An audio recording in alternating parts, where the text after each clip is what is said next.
My name is Madison, and I'm 31 years old. For 12 years, I've driven the same Toyota Corolla while quietly building a $75 million tech empire. Most people, including my status-obsessed family, have no idea. Tonight is our annual Thanksgiving dinner, where I'll endure their judgmental comments about my ordinary appearance. I've always believed in finding people who value me for myself, not my bank account. But sometimes, worlds collide in the most satisfying ways. If you've ever had to deal with judgmental relatives, let me know where you're watching from. Hit like and subscribe for more stories about standing your ground when it matters most. I grew up in a beautiful colonial-style home in an affluent Boston suburb. From the outside, we had everything: the luxury cars, the country club memberships, the European vacations. But inside those perfectly painted walls, warmth was scarce. My parents, Caroline and Robert, measured everything by its price tag, including their children's worth. From my earliest memories, our dinner conversations revolved around acquisitions, promotions, and which neighbor had just upgraded their summer home. My father would return from work, barely acknowledging my existence before launching into stories about closing deals. My mother spent more time arranging charity galas than attending my school events.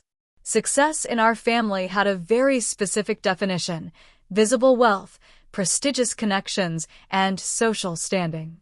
I was 12 when I discovered coding. My math teacher, Mrs. Hartley, noticed my aptitude for logical thinking and suggested an after-school computer club. The first time I made a simple program work, something clicked inside me. Here was a world where results mattered more than appearances. I was hooked. By high school, I was developing small apps for local businesses, while my parents pushed me toward more appropriate activities. Technology is for the help, Madison, my mother would say with a dismissive wave. Focus on debate club if you want to meet the right kind of boys. When college application season arrived, I received a full scholarship to MIT for computer science. My parents were horrified. Harvard Business School is the only acceptable option, my father insisted, threatening to withhold support if I didn't comply. I chose MIT anyway, moving into a tiny dorm room with nothing but my laptop and determination. It was in that dorm room, during my sophomore year, that I built the prototype for what would become my company. I noticed how small businesses struggled to compete with corporate giants in the digital marketplace. My platform leveled the playing field, giving independent shops the same technological advantages as major corporations at a fraction of the cost. A professor connected me with an angel investor who saw the potential immediately. We launched with 20 small businesses in Boston. Within 6 months, we had 500 clients across New England. By the time I graduated, we had secured Series A funding and were expanding nationally. The Series B funding round was when everything exploded. A major venture capital firm valued the company at over $100 million. My stake made me wealthy beyond anything my status-conscious family could imagine. And I told almost no one. It wasn't about deception. I made a conscious choice to maintain a modest lifestyle because I'd seen firsthand how wealth changes relationships. I bought a comfortable but unassuming 3-bedroom house in a middle-class neighborhood. I kept driving my reliable Corolla. I wore quality clothes, but nothing flashy or designer-labeled. I wanted people in my life who cared about me, not my net worth. Only my assistant Jennifer and a few close friends knew the truth. Jennifer had been with me since the early days, starting as an intern and growing into my right hand. She understood my values and respected my choices, though she occasionally teased me about living like a normal when I could afford so much more. As I prepared for the annual Thanksgiving dinner at my parents' home, I debated whether to even attend. Last year had been particularly brutal. My cousin Brian had spent 20 minutes describing his new Mercedes while asking pointed questions about my little website thing. Aunt Denise had suggested her husband could find a place for me at his insurance company since my startup was obviously struggling. Through it all, My parents had watched with that familiar mixture of disappointment and embarrassment. "You should have some clever responses ready this time," Jennifer suggested during our morning call. "Or better yet, just tell them the truth and watch their faces melt." I laughed as I sorted through my closet. I'm not looking for a dramatic confrontation. I just want to get through dinner without feeling like I'm 16 again. I settled on dark jeans, a simple cashmere sweater, and minimal jewelry. Professional enough to avoid criticism about dressing like a college student, but nothing that would signal wealth. Looking in the mirror, I gave myself the same pep talk I'd been delivering for years. You are successful by every measure that matters. Their opinions don't define you. Part of me still hoped that someday my family might see beyond material success. That they might ask about my passion for creating technology that helps people, or notice my happiness, or simply accept me as I am. It was this stubborn hope that kept me attending these gatherings despite the inevitable disappointment. The contrast between my family relationships and my friendships couldn't be more stark. At work, I had built a team based on shared values and mutual respect. Most of my employees had no idea I was the owner. I introduced myself as a senior developer and worked alongside them. These authentic connections nourished me in ways my family never could. My dating life had followed a similar pattern. Early on, I'd made the mistake of being open about my success, attracting a string of men more interested in my company valuation than my character. Since adopting my policy of discretion, I'd found more genuine connections. Recently, I'd been seeing Sam, a high school science teacher who loved my entrepreneurial spirit but had no idea of the scale of my success. Our conversations centered on ideas, not possessions, and for the first time in years, I felt hopeful about a relationship. With one last glance in the mirror, I grabbed my keys and headed for the door. I could have called my driver and arrived in the company Tesla, but instead, I slid behind the wheel of my trusted Corolla. Some battles weren't worth fighting, and some truths would keep another day.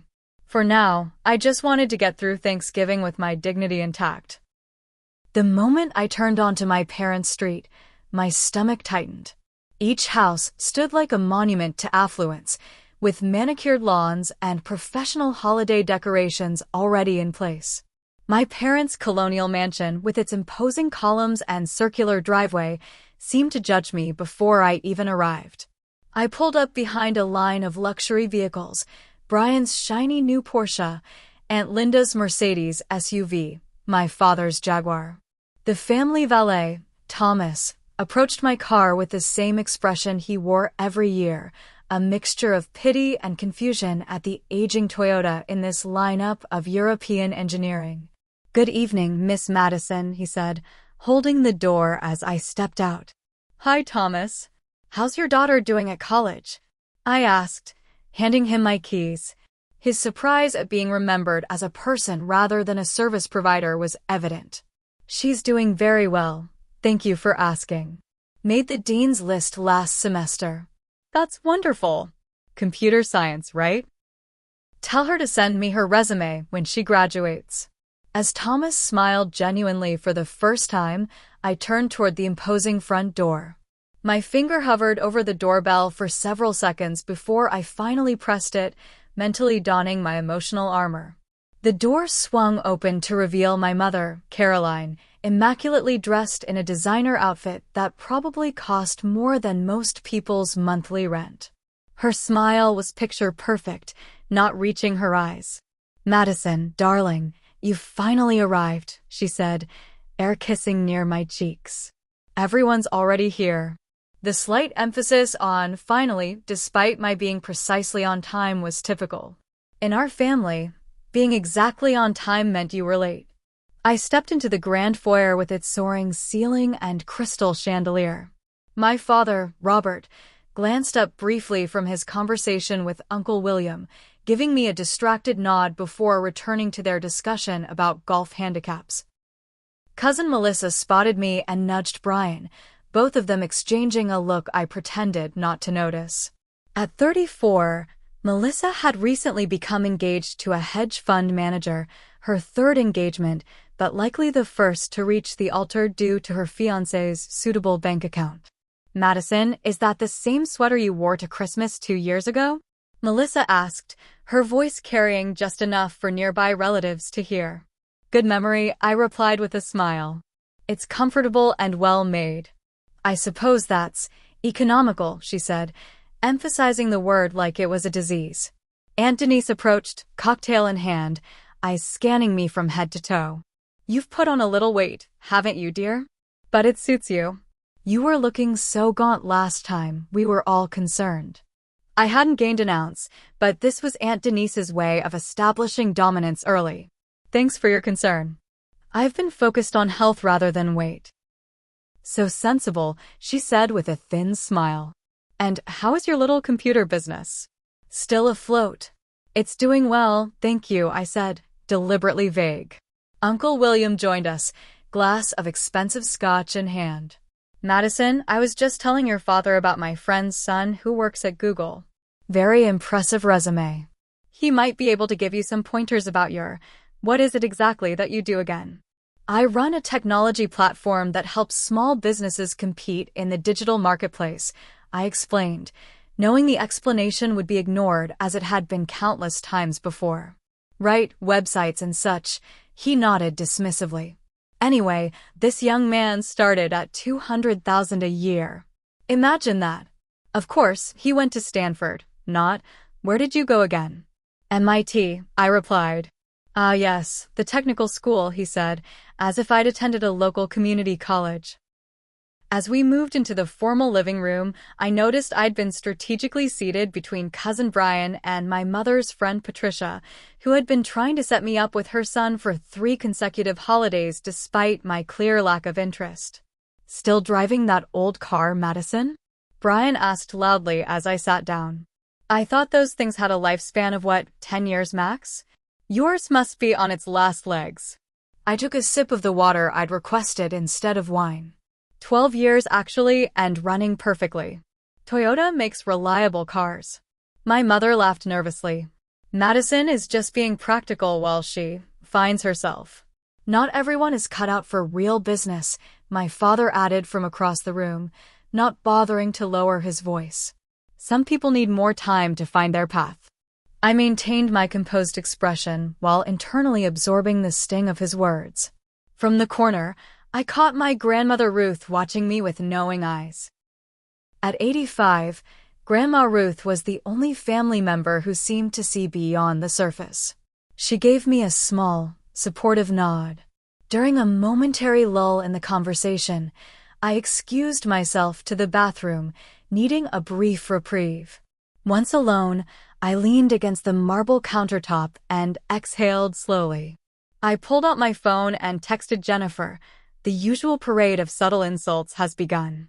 Her response came immediately. Remember, you could buy and sell that entire room. Their opinion equals irrelevant. Call me if you need a staged emergency exit. I smiled at her support, squared my shoulders, and returned to the battlefield. The dining room gleamed with old money elegance. The antique mahogany table stretched beneath a crystal chandelier, set with the family's heirloom china, sterling silver flatware, and hand-blown crystal glasses. Place cards in my mother's perfect calligraphy positioned each guest strategically. Not surprisingly, I was seated directly across from Brian and diagonally from Aunt Denise, the family's most enthusiastic critics. As the first course was served by the catering staff, conversation immediately turned to acquisitions and accomplishments. Cousin Jason, freshly returned from Colorado, dominated the first 10 minutes. The Aspen property was listed at $4.2 million, but my real estate guy got it for $3.8, he explained, gesturing with his fork. For 1,000 square feet, ski-in/ski-out access, and the master bath has heated marble floors. You all have to come for New Year's. Several relatives oohed appropriately while I focused on my soup. I'd recently donated $3 million to build a technology center in an underserved Boston neighborhood, but that wasn't the kind of accomplishment that earned recognition at this table. Aunt Linda was next, detailing her appointment to the board of Boston Memorial Hospital. Of course, it's a significant commitment of my time, but giving back is so important. The fact that the position was largely ceremonial and obtained through her husband's connections went unmentioned. My father cleared his throat, commanding attention as always.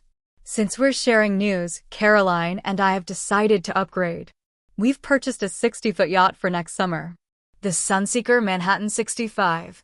She'll be delivered in May. Appropriate exclamations of admiration followed while the staff served the second course. Then, inevitably, attention turned to me. "Madison," my father said, "anything new with you?" Before I could answer, Brian interjected. "Still coding in your spare time? Making those little website things?" I took a measured sip of water. "Actually, we've expanded significantly this year. Our platform now serves over 10,000 small businesses across the country, and we've recently—" "Did you hear about Melissa's engagement?" My mother interrupted, effectively erasing my achievement. "Kenneth proposed at Lou Bernardine in New York with a 3-carat diamond." Melissa thrust her hand forward, the enormous ring catching the light. "Custom Tiffany setting. Kenneth knows I deserve the best." "Speaking of deserving things," Aunt Denise said, turning to me with a predatory smile, "Madison, dear, when are you going to find a nice man and settle down? 30 is approaching quickly, you know." "I'm 31, actually," I corrected quietly. "Exactly my point," she continued. "The good ones get snapped up so quickly.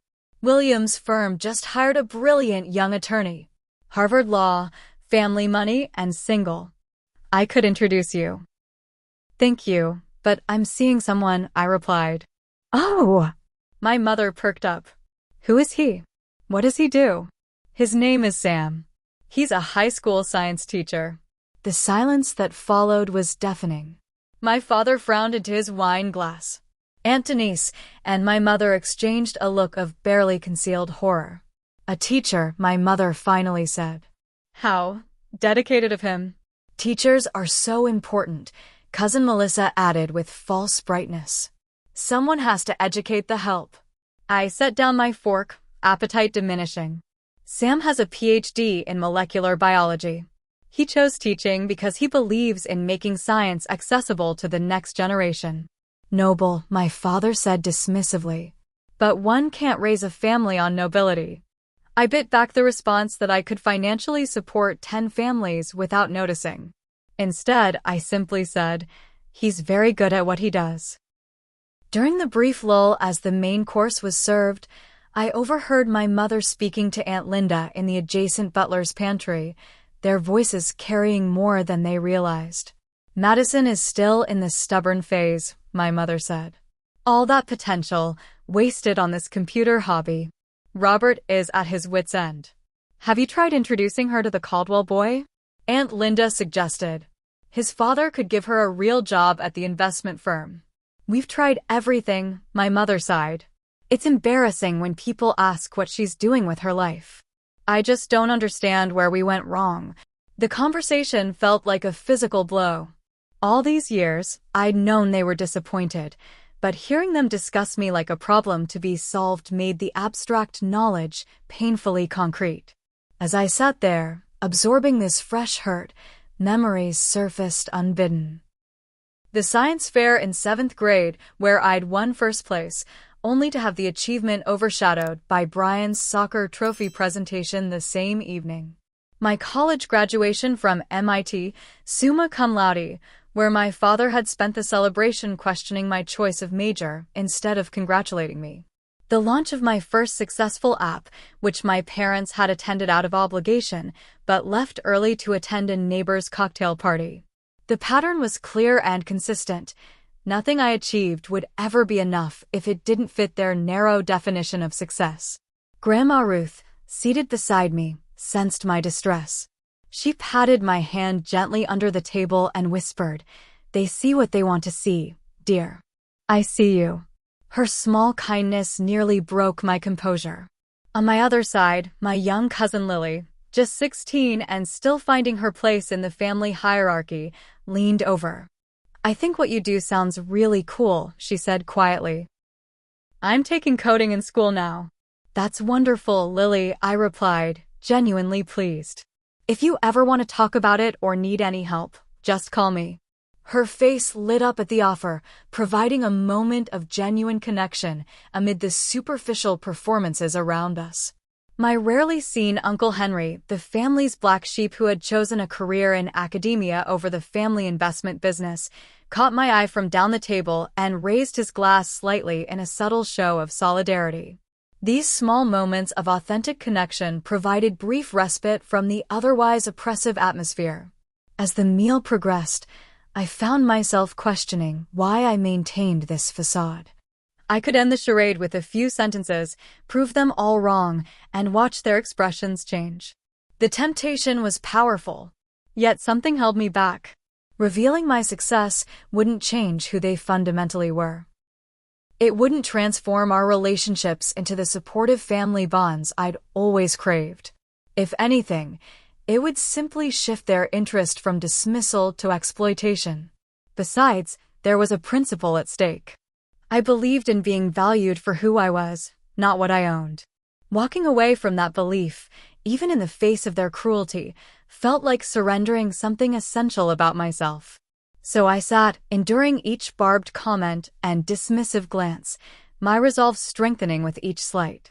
I would remain true to myself, regardless of the outcome.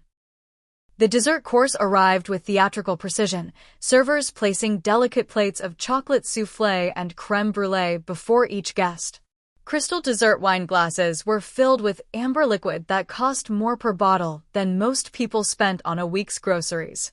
The dining room glowed with soft light from the chandelier and carefully placed candles, creating an atmosphere of refined elegance that contrasted sharply with the conversation.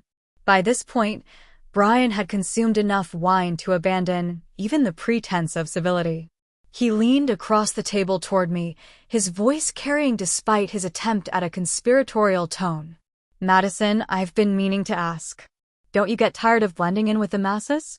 I mean, that sweater probably came from a department store, and you're still driving that economy car from college. I kept my expression neutral. I like my clothes, and my car gets me where I need to go. But don't you want more? He pressed, gesturing expansively around the opulent room. This is how successful people live. Not like, well, you know. Aunt Denise set down her dessert spoon with a delicate clink. Speaking of success, Madison, Williams' firm has several openings in their administrative department. Nothing fancy, but it would be a stable job with benefits. I'd be happy to put in a word. My mother, sensing potential embarrassment, quickly interjected. Madison is still figuring things out. She has that website business. App development platform, I corrected quietly. Yes, that, she continued without acknowledging the correction. It's just taking a bit longer than expected to gain traction. Melissa, perhaps feeling overshadowed by the attention directed my way, reached for the wine bottle. As she passed it toward Brian, her arm made a suspiciously deliberate movement, sending a splash of red wine directly onto my light-colored sweater. Oh!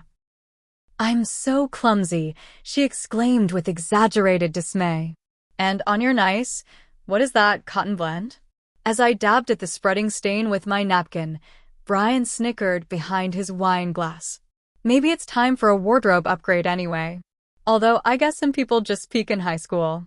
The table erupted in laughter, with the exception of Grandma Ruth and young Lily, both looking uncomfortable with the cruelty on display. The combined weight of the evening's slights pressed against my chest, making it difficult to breathe.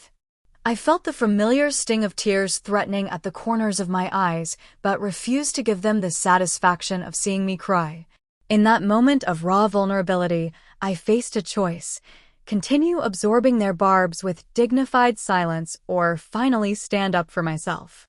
The tense silence stretched as I considered my response. Then, like divine intervention, my phone rang. The ringtone cut through the awkward moment, and I glanced at the screen to see Jennifer's name. I'm sorry, I should check this. It might be important, I said, preparing to step away from the table. Really, Madison? During dessert, my mother scolded. The reception is spotty in here, I explained, making a split-second decision. I'll put it on speaker so I can still hear if I step away. Before anyone could object, I answered the call and placed the phone on the table. Hello, Jennifer? Jennifer's crisp, professional voice filled the dining room. Ms. Madison, I apologize for interrupting your evening, but I wanted to confirm that your private jet is fueled and ready for your Tokyo meeting tomorrow. The executive team is assembled, and the contract documents for the $50 million acquisition are prepared for your signature. The silence around the table was immediate and absolute. I kept my expression neutral as Jennifer continued. Also, the CEO of TechVision called personally to follow up on your lunch last week. He's eager to finalize the partnership we discussed. And the Foundation Board has approved your proposal for the $15 million tech education center in the underserved districts. My father's coffee cup froze midway to his mouth. My mother let out a nervous laugh that died immediately when no one joined her. Brian's mouth hung open slightly, his wine glass suspended in his hand. Jennifer, perfectly executing our pre-arranged emergency exit strategy, continued seamlessly. One last thing. Should we have the Tesla delivered to your primary residence or the vacation home in Nantucket? The customization options you selected are complete. Thank you, Jennifer, I replied calmly. Please have it delivered to the main house. And let the Tokyo team know I'll be reviewing the acquisition documents tonight. Certainly, Ms. Madison. Will there be anything else? No, that's all for now. Thank you. I ended the call and slowly placed my phone back on the table, folding my hands in my lap. The silence that followed was so complete I could hear the grandfather clock ticking in the hallway. Every eye at the table was fixed on me, expressions ranging from shock to disbelief to sudden calculation. I allowed the silence to stretch for several seconds, taking a small, private satisfaction in the tableau of frozen expressions around the table. When I finally spoke, my voice was calm and measured. I suppose I should clarify a few things, I said, dabbing the wine stain on my sweater one last time before setting the napkin aside. The website business I run is actually Nexus Technologies. We're currently valued at just over $300 million, and I'm the founder and CEO. My father's face went through a remarkable transformation, confusion giving way to disbelief, and then a dawning realization. Nexus Technologies? The software company that was featured in Forbes last month. The same, I confirmed. We're expecting to hit $500 million in valuation after our next funding round. But that's, you never said. My mother stammered, her social poise deserting her for perhaps the first time in her adult life. I've told you exactly what I do at every family gathering for the past 8 years, I replied evenly. You just never listened. I turned to face Brian directly. To answer your earlier question, yes, I still drive that economy car from college. I could buy a fleet of Porsches without noticing the expense, but I choose not to. The car serves its purpose, and I don't measure my worth by what I drive. Brian's face flushed red, his earlier confidence evaporating. I was just kidding around, you know that. Were you? I asked. Like you were kidding around when you told everyone at my college graduation party that computer science was for people who couldn't handle real business? Before he could respond, I addressed Aunt Denise. Thank you for the offer of an administrative position at Uncle William's firm. I currently employ over 200 people, including 15 Harvard graduates who specifically sought out our company because of our innovation and company culture. But I appreciate you thinking of me. Her mouth opened and closed without producing sound, resembling a fish suddenly finding itself on land. I turned to my father, maintaining the same calm tone. Dad, in the 8 years since I founded my company, you've never once visited our offices. They're 20 minutes from your downtown meeting spots. I've invited you to every major launch and milestone celebration. You've always been too busy. His expression hardened defensively. I didn't realize it was something serious. You always downplayed it. I described it accurately, I corrected. You chose to hear what fit your preconceptions. Looking at my mother, I continued. Mom, for months ago when you asked what I was doing with my life, I told you we had just closed a major investment round. You changed the subject to Melissa's country club membership. I didn't understand what that meant. Darling, she protested. You know I'm not technical. It wasn't a technical statement. It was about business success, in terms you would normally celebrate, just not for me. I kept my voice level, stating facts rather than accusations. I surveyed the table, noting the rapid recalculations happening behind each pair of eyes. I've never lied about what I do or who I am. I simply haven't flaunted my financial success because, in my experience, it changes how people treat you. I wanted authentic relationships based on who I am, not what I own. My father, recovering his composure, leaned forward with sudden interest. Madison, this is remarkable news. You should have told us directly. With your business acumen and our family connections, we could exponentially grow your company's potential. Our latest product helps small businesses compete against exactly the kind of corporate consolidation your investment firm specializes in, I replied. I'm not sure our business philosophies align. That can be discussed, he said dismissively. The important thing is that you've proven yourself a Nelson after all. We should talk about integrating your company into the family portfolio. I shook my head. That's not going to happen. Nexus remains independent. We've always believed in you, my mother interjected, her social smile back in place. I've told all my friends how proud we are of your entrepreneurial spirit. The transparent attempt to rewrite history might have hurt once. Now it's simply confirmed the wisdom of my choices. I built this company without family connections or support, I said. Our success comes from creating technology that empowers rather than exploits. We've helped thousands of small businesses compete in markets previously dominated by corporations. Our foundation provides tech education in communities that have been systematically excluded from the digital economy. Brian leaned forward eagerly. You know, I've been working on a business plan myself. Revolutionary concept. I'd love to pitch it to you sometime, get your expert opinion.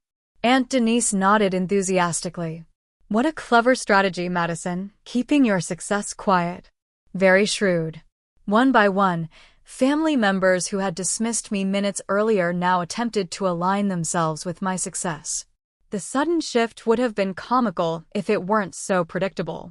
I took a sip of water before addressing the table again. I'm not sharing this information to impress you or to change our relationships overnight.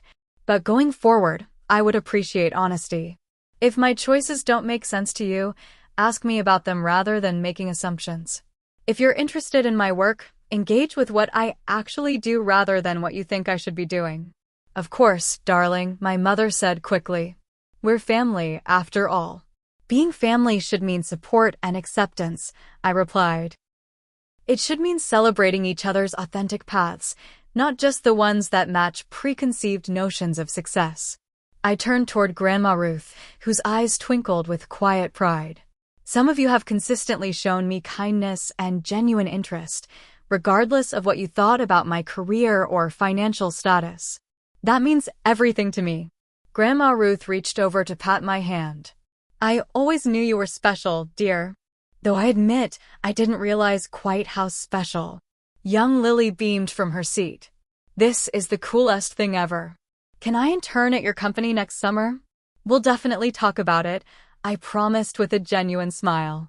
Looking back at the adults, I continued, I'm open to building more authentic relationships with all of you, but it has to be based on mutual respect. I won't pretend to be someone I'm not to make others comfortable, and I won't measure my worth or anyone else's by their possessions or status symbols. I deliberately didn't issue ultimatums or dramatic declarations about cutting people off. Instead, I simply established clear expectations for how I wished to be treated going forward, leaving each person to decide whether they could meet those expectations. As the dessert plates were cleared in uncomfortable silence, I decided against prolonging an already eventful evening. I should head out, I said, rising from my chair. I really do have an early call tomorrow. The protests were immediate and predictable. But you just got here, my mother insisted, though we'd been at the table for over 2 hours. You can't leave now, my father added. We have so much to discuss about your business ventures. Another time, I promised, though we both knew the likelihood of that conversation happening on equal terms was slim. I made my way around the table, saying polite goodbyes to each family member. The interactions had transformed from dismissive to deferential in the space of 15 minutes, with several relatives pressing business cards into my hand. When I reached Grandma Ruth, I leaned down to give her a proper hug. I'm sorry I didn't tell you, I whispered. Nonsense, she replied. You had your reasons. But I expect a proper visit soon where you'll tell me everything. Promise, I agreed. Lily approached shyly.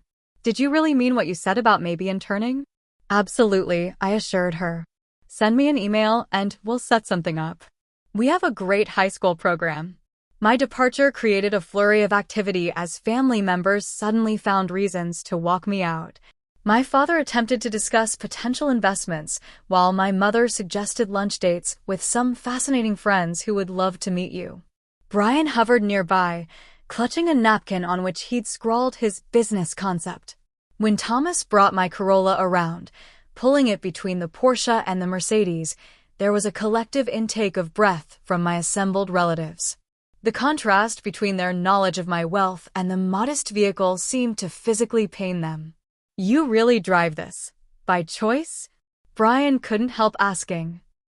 It's reliable, I replied simply, handing Thomas a generous tip. Thanks for your help tonight, Thomas. And don't forget to have your daughter send me that resume. Yes, Miss Madison. She'll be thrilled. As I drove away, I glanced in the rearview mirror to see my family still standing in the driveway, a tableau of confusion and recalculation. The pressure that had been building in my chest all evening finally released, and I found myself laughing out loud in the quiet car.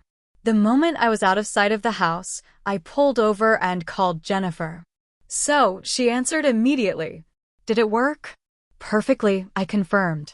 Your timing was impeccable. I've been waiting by the phone all night. Tell me everything. What did they say? What did they do? Was Brian's face as priceless as we imagined?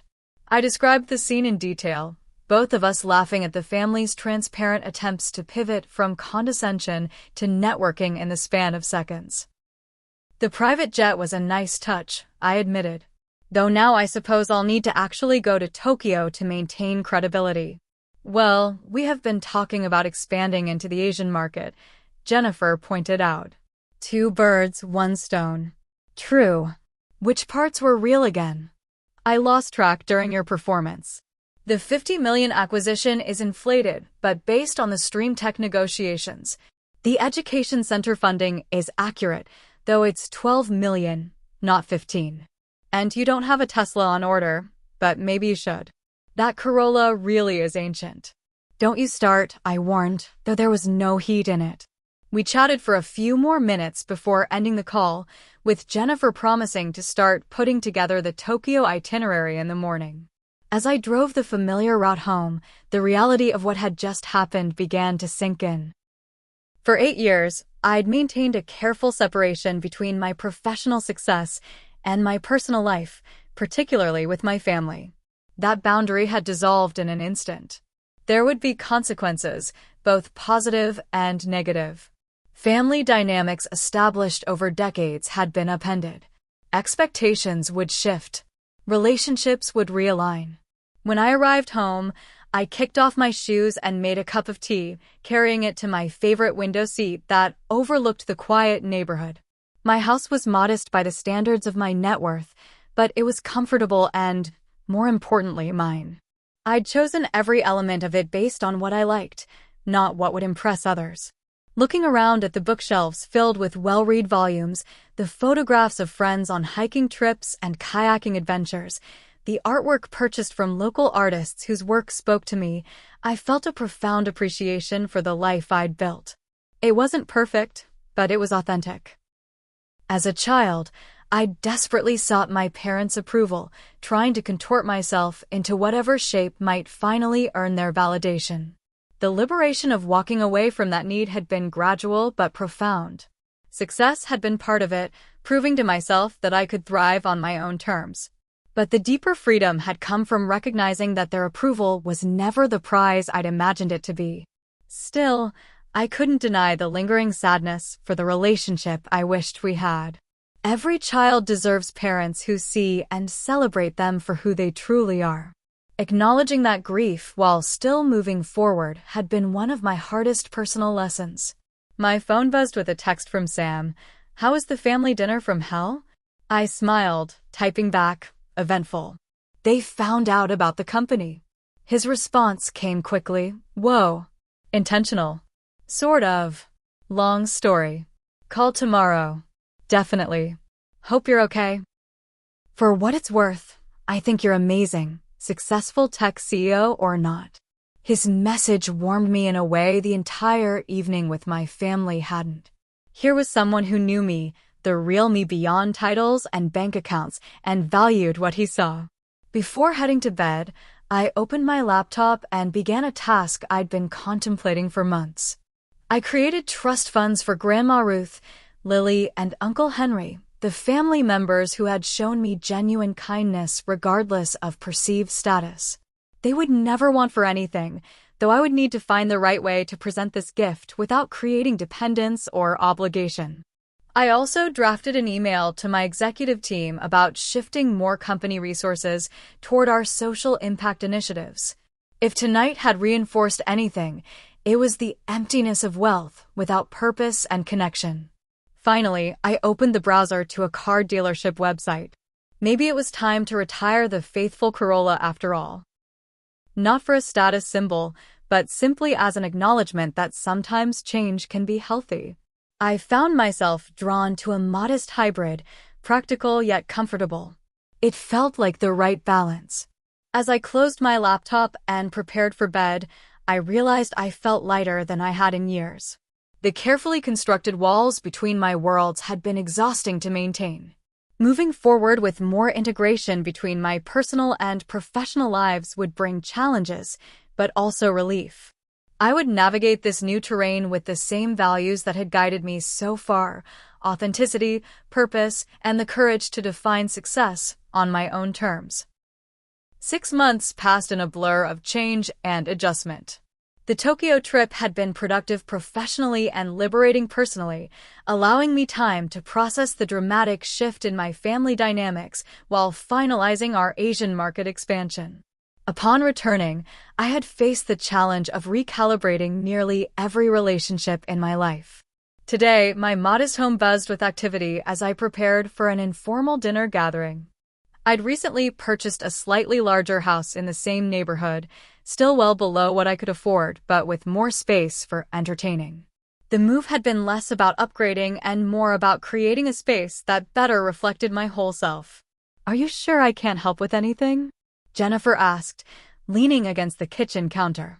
After years of maintaining professional boundaries, we'd gradually developed a friendship beyond our work relationship.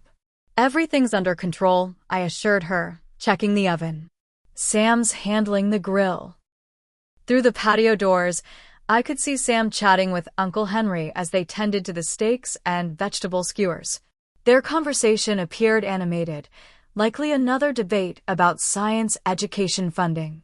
In the 6 months since the revelatory Thanksgiving dinner, Sam had adjusted to my financial status with remarkable grace, his only request being that I let him pay for dates occasionally to maintain his teacher dignity.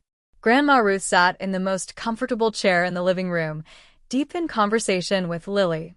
At 17, Lily was flourishing in our company's high school internship program, showing a natural aptitude for user experience design. The trust fund I'd established for her would ensure she could attend any college she chose, though she didn't know about it yet. That conversation would wait until she'd been accepted on her own merits.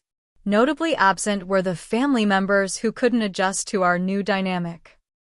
My parents had made several awkward attempts to insinuate themselves into my business affairs, arranging accidental meetings with potential investors who just happen to be old family friends. When those efforts failed, they'd retreated into a chilly politeness, our interactions now limited to occasional stilted phone calls. Brian had pitched his revolutionary business idea, which turned out to be a derivative app concept with questionable market potential. When I offered honest feedback instead of investment, his initial enthusiasm had quickly cooled. Anthony still sent the occasional text with articles about me, usually accompanied by reminders of how she'd always supported my endeavors. The doorbell rang, and Jennifer moved to answer it. "That's probably the Wongs," I said. David and May Wong were neighbors who had become good friends, appreciating me for my gardening tips rather than my company valuation. As the house filled with guests, I was struck by the authenticity of the gathering. Everyone present knew my financial status, but related to me as a person first. The conversations revolved around ideas, experiences, and genuine interests rather than acquisitions or status markers. During dinner, Grandma Ruth tapped her glass for attention. "I'd like to propose a toast," she said, her voice still strong at 86. To Madison, who reminded this old woman that true wealth isn't what you have, but who you are. To Madison, the table echoed, raising their glasses. Feeling a blush rise to my cheeks, I deflected the attention. "And to new beginnings and authentic connections." Later, as dessert was being served, Lily approached me with her laptop. "Can I show you something?" "It's the project I've been working on at the internship." "Of course," I said, making room beside me. She opened a prototype for an app designed to connect lower-income students with professional mentors in various fields. "I was thinking about what you said about technology creating access and opportunity. What do you think?" "I think it's brilliant," I said honestly, immensely proud of her growth. "Let's talk to the development team about allocating resources to build this out properly." Her face lit up. "Really? You think it could actually launch? With you leading the project?" "Absolutely." As the evening wound down and guests began to depart, Sam found me in the kitchen, loading the dishwasher. "Successful night," he observed, wrapping his arms around me from behind. "Definitely better than my last family dinner," I agreed, leaning into him. "Speaking of family," he said, a hint of nervousness in his voice, "my parents are visiting next month." "They'd love to meet you." "I'd like that," I said, turning to face him. "Fair warning. They're simple people." Dad worked 40 years at the same factory. Mom was a nurse. Their retirement condo in Florida is the fanciest thing they've ever owned. "They sound wonderful," I said sincerely. "Will they be uncomfortable knowing about?" I gestured vaguely at my life circumstances. Sam laughed. "Mom will probably ask if you need help with your tax returns. Dad will want to make sure your car is properly maintained and your investments are diversified. But mostly, they'll just want to know if you make their son happy."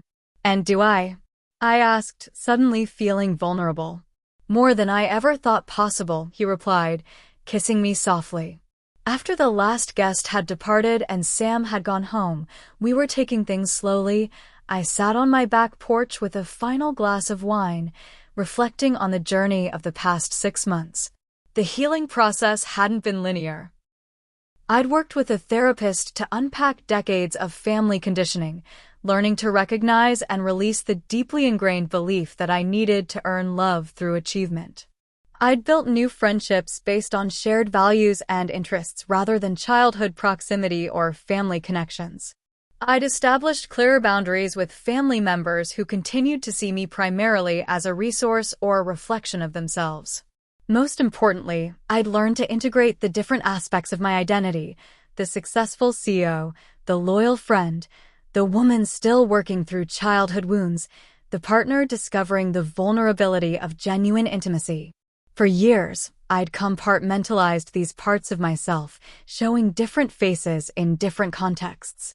The exhaustion of that performance had been more costly than I'd realized until I let it go. My company had evolved alongside me. As leader, I'd become more transparent about our mission and values, attracting team members and clients who shared our vision for technology as an equalizing force. Our foundation had expanded its work, funding tech education in underserved communities across the country. We'd launched a mentorship program connecting young people from disadvantaged backgrounds with opportunities in the tech sector.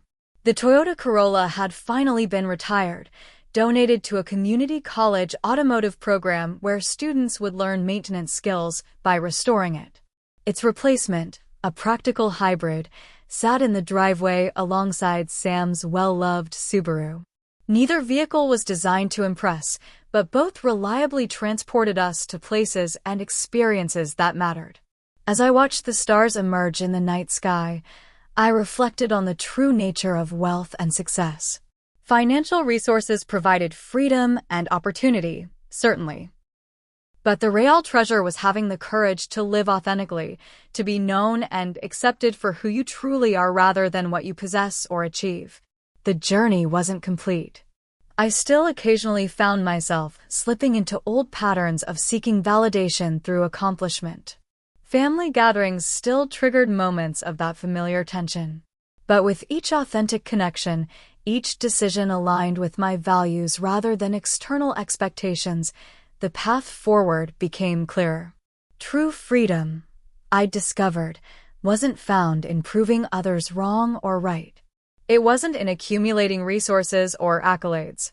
It was in the liberation from needing others to validate your worth. It was in the quiet confidence of knowing yourself and living in alignment with that knowledge, regardless of who understands. As I considered the evening just past, filled with genuine laughter and conversation, I felt profound gratitude.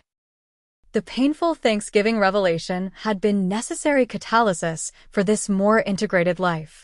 Sometimes walls need to come down before something better can be built. How do you measure your success?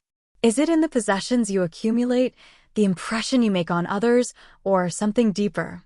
I'd love to hear your thoughts in the comments below.